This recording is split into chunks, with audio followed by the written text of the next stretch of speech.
A EPBR agora é a Agência Eixos, uma nova marca que reflete a nossa energia. Somos a agência de notícias líder em informações sobre os diferentes eixos que compõem os mercados de petróleo, gás e energia e a política no Brasil. A gente lidera os debates para que você possa liderar as decisões. A gente se renova para que você possa renovar o futuro. Agência Eixos, energia renovada para quem decide o futuro.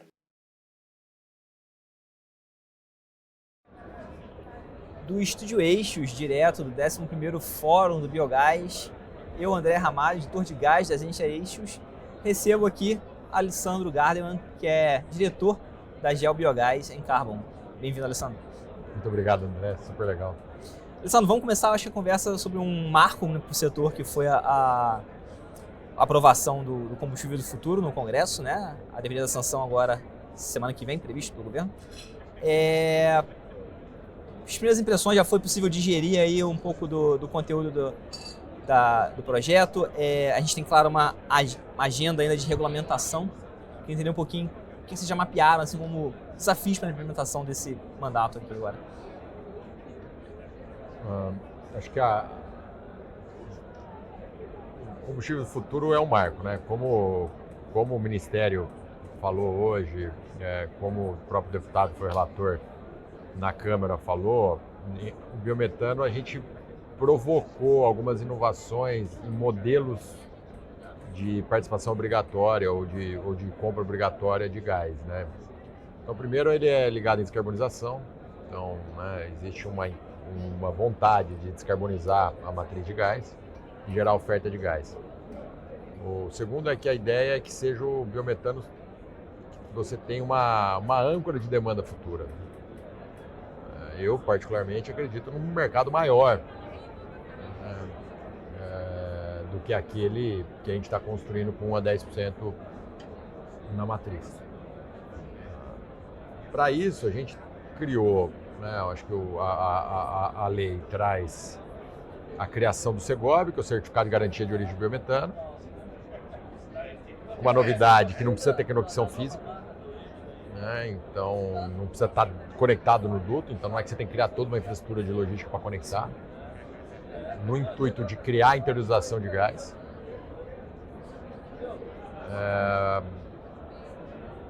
E segundo, a gente tem uma previsão na lei de revenda desse atributo ambiental para o mercado voluntário. A gente acredita que esse atributo ambiental pode ser utilizado para fazer produtos que querem ser exportados para mercados internacionais que pagam carbono mais alto. E principalmente o mercado europeu, que tem aí entrando o tal do CBAM, que é o Cross Border Adjustment Mechanism. E na prática você vai ter a taxa de carbono na hora que um produto entrar na Europa. Sim. O biometano é o produto perfeito para isso, porque você joga ele em cadeias produtivas já existentes e descarboniza no mesmo dia. Sem investimento adicional nenhum. Sim. Então a dúvida é como é que a gente cria uma regulação que traz essa transparência, que permita a fungibilidade desse carbono no Brasil com o mercado europeu. Ou outros mercados que queiram pagar. Então, para isso a gente tem que ter transparência, tem que ter rastreabilidade. E agora a gente tem o desafio de colocar isso no papel, esses princípios que estão na lei, mas a gente precisa deixar claro como é que vai fazer. Né? A gente falou, né? A agenda após aprovação da lei, né? Tentar entrar nesses detalhes, A lei ficou transitando um ano, né? Sim. Agora tem mais um ano de trabalho grande que entra em vigor em janeiro de 26. E, se não me engano, também vai ser nesse trabalho de regulamentação que vai se definir qual vai ser o mandato em si, né? Inicial. E o critério, né, de descarbonização, né? Assim, como é que você chega, como é que você... Porque a gente não é um mandato volumétrico, né? Como a gente falou do diesel e do etanol, né? Precisa calcular ali qual é o critério para você chegar a esse percentual de redução de emissão, eu acho que é mais tranquilo, né? Eu acho que a gente pôs lá, né, o volume de gás do passado, incluindo a média das térmicas, 1% tem que descarbonizar. Então, sei lá, isso daria 1,1% do volume que teria que ser comprado, né? Entendi. Lógico que a gente tem que pegar, né? Acho que a análise de ciclo de vida está muito consolidado. Então a gente tem que pegar e pôr quais são os baselines. Da onde você parte no gás natural? Qual que é a emissão do gás natural que a gente vai partir? Onde a gente vai partir para o gás do biometano? Exatamente isso. Né? Acho que esse é criar esses volumes, a gente entrar no detalhe de qualquer. Essa linha fina, né?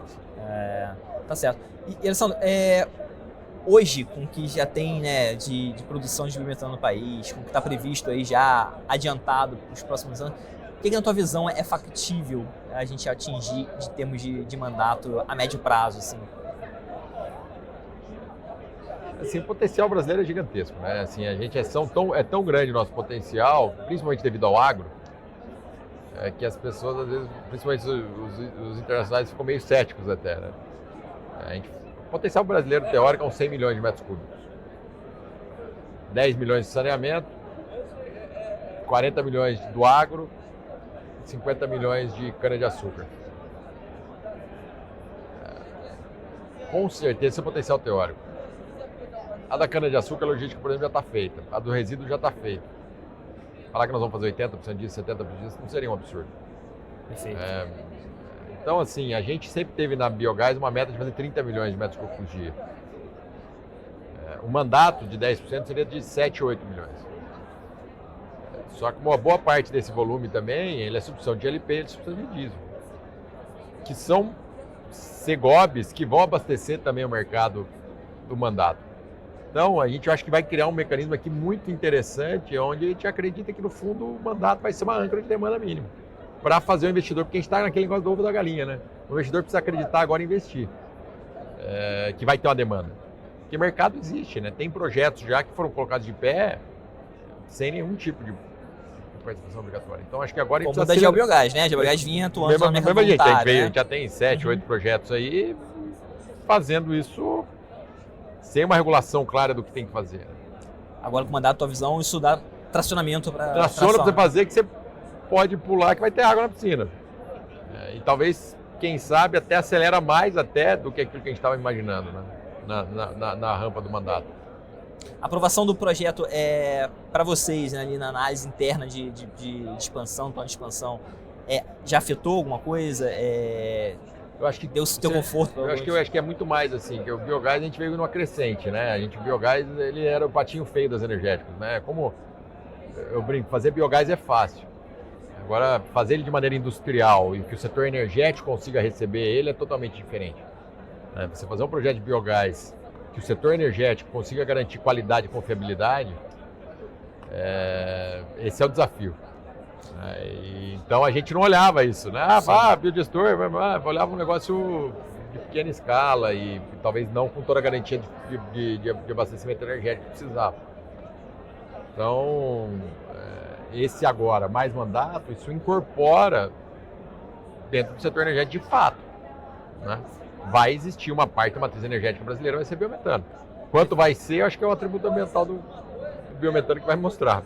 Quando a gente pega os dados da CBiogás, né, as mais novas são 2023, se não me engano, eles fazem o levantamento da destinação do biogás no Brasil. E aí você vê que um pouco mais da metade ali, a maior parte desse volume de biogás produzido no Brasil vai para a geração de energia elétrica. Né? O biometano tem crescido, mas ainda é um pouquinho mais que um terço. Né? O mandato do Combustível Futuro, você acha que muda essa tendência? Acho que o biometano se torna o principal destino do biogás no Brasil? Sem a menor dúvida. Eu acho que o biogás no setor elétrico ele tem um serviço muito claro, para mim, que é gestão de peak shaving, né, de fazer geração na ponta, e serviço auxiliar. Eu acho que temos que olhar para isso, cada planta de biogás como uma termoelétrica descentralizada e despachável. Esse eu acho que é o papel que o biogás no setor elétrico tem que fazer. E é maravilhoso, porque elétron, solar e eólico vai ser barato sempre no Brasil. Agora, despachabilidade perto do consumo, onde você precisa, não vai ser sempre. E aí eu acho que o setor elétrico precisa entender isso também. Acho que e um monte de planta, né, com sinal de demanda, sinal de preço claro, distribuída, faz muito sentido para o setor elétrico. Né? Você pôr um monte de planta de 500 kW, 1 mega, 2 megas, 3 mega entrando com o sinal claro de remuneração para serviço auxiliar. No biometano ele tem toda essa flexibilidade, né? Que é de complementar o gás natural, descarbonização, substituição de diesel e substituição de LP. Além de insumo para fazer matéria-prima, fazer combustível de aviação, fazer amônia verde. Então, Ele é desde insumo e matéria-prima para a indústria verde, substituto de descarbonizado de diesel GLP e descarbonizador do gás natural. Então, é natural que o biometano tem mais valor agregado, hoje ainda mais do jeito que o sistema elétrico brasileiro é. A gente vai entrar logo nos novos produtos, que o biogás enfim, fonte, mas ainda no biometano, você pode entender, faltou na tua visão uma política, ainda falta na tua visão uma política para deslocamento de diesel por biometano transporte?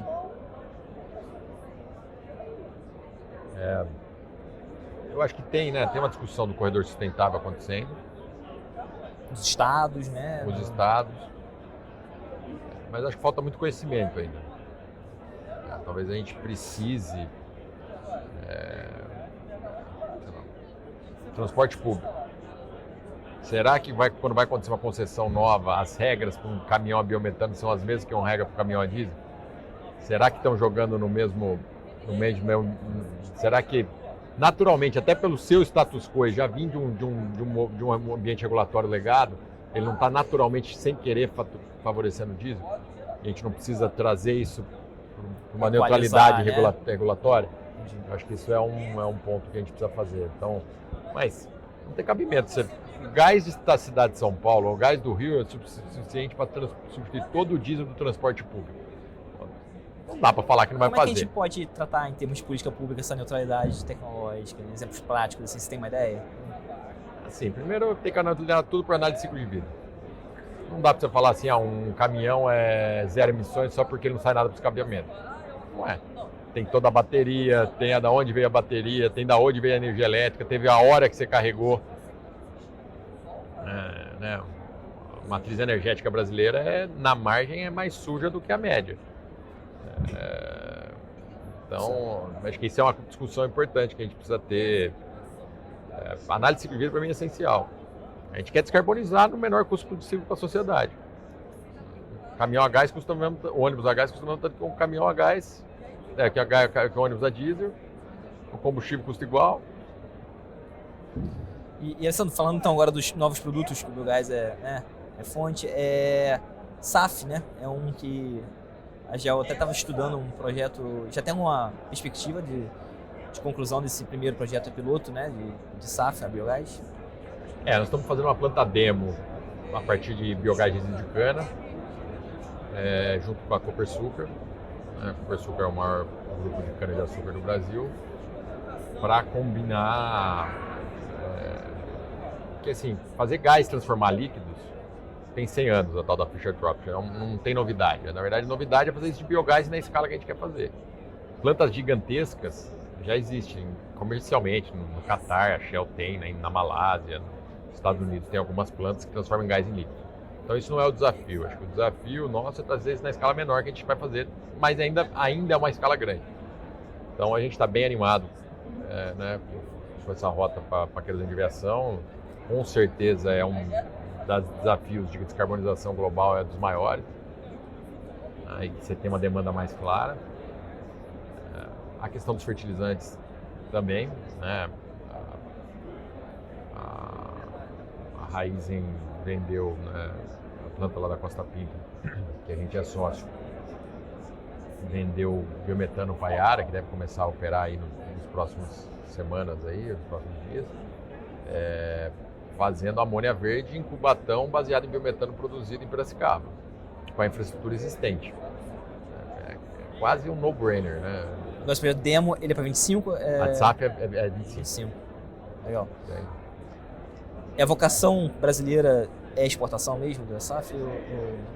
Eu acho que esse combustível avançado, né, porque você trabalhando só com resíduos. Os europeus, principalmente, eles não querem nada que seja food versus fuel. Independente se é ou não é, acho que não é nosso papel de dizer, eles são clientes, eles definem. Eles não querem food versus fuel, e a gente está trabalhando só com resíduos. Então a gente entra no mandato de combustível avançado deles. Então, naturalmente, a gente deveria conseguir um prêmio significativo no mercado europeu. Mas a gente vai ter mandato aqui de SAF também no Brasil. Mas acho que o Brasil tem tanta opção que a gente não precisa necessariamente ficar aqui competindo, né? Você tem o etanol to jet, tem o óleo de palma to jet.